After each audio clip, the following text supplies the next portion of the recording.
une vidéo sur Margot Robbie. Je ne suis pas sûr que ce soit vraiment nécessaire de vous la présenter, mais vite fait, c'est une actrice australienne, surtout connue pour avoir joué dans Le Loup de Wall Street et Harley Quinn dans plusieurs films d'ici. Pour une fois, on va commencer par la conclusion. C'est globalement une très belle nana, mais son niveau de beauté d'un point de vue génétique n'est certainement pas si rare que ça.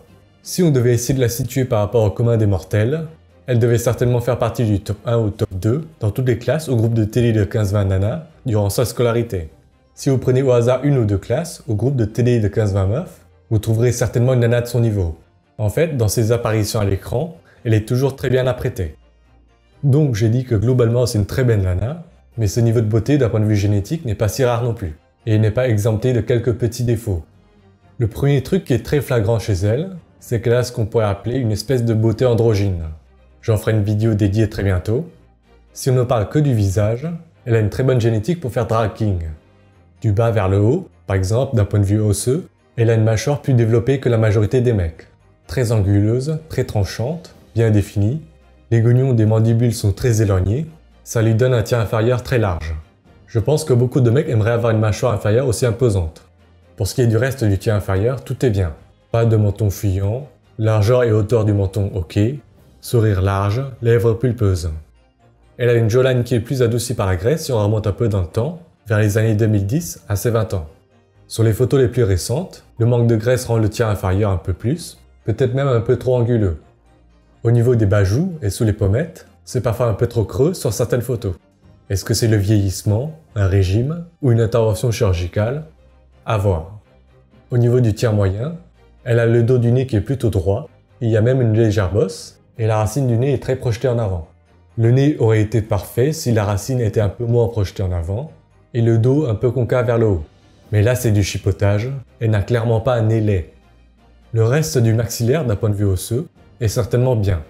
Sur certaines photos, surtout les plus récentes, c'est certainement perfectible en dessous des yeux, ça manque un peu de volume, ça pourrait être un peu plus clair. Sur cette photo par exemple, certainement retouchée et maquillée, il n'y a rien à en redire.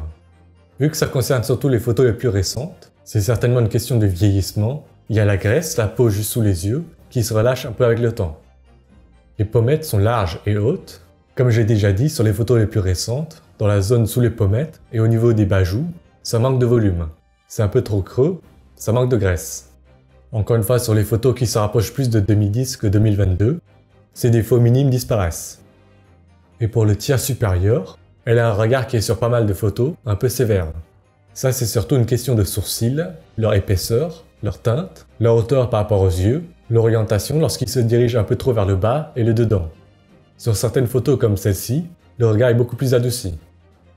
Au début de la vidéo, j'ai parlé de visage androgyne, et ben il y a aussi son front sur certaines photos, qui est très haut, rectangulaire. C'est un truc qu'on retrouve surtout chez les hommes. La limite du scalp chez les femmes tend à être arrondie. Autre caractéristique de son visage dans son ensemble, elle a un visage compact, c'est une très bonne chose. Et un dernier élément à mentionner absolument, son phototype. C'est une blonde de cheveux longs et yeux bleus. Lorsqu'elle apparaît à l'écran, c'est souvent avec des cheveux très clairs. Avec un visage dans son ensemble comme le sien, ça ne pouvait que marcher. Il me semble avoir entendu il y a quelques années que 9 poupées gonflables ou sex dolls vendus sur 10 sont des blondes. Vous en faites ce que vous voulez de cette information.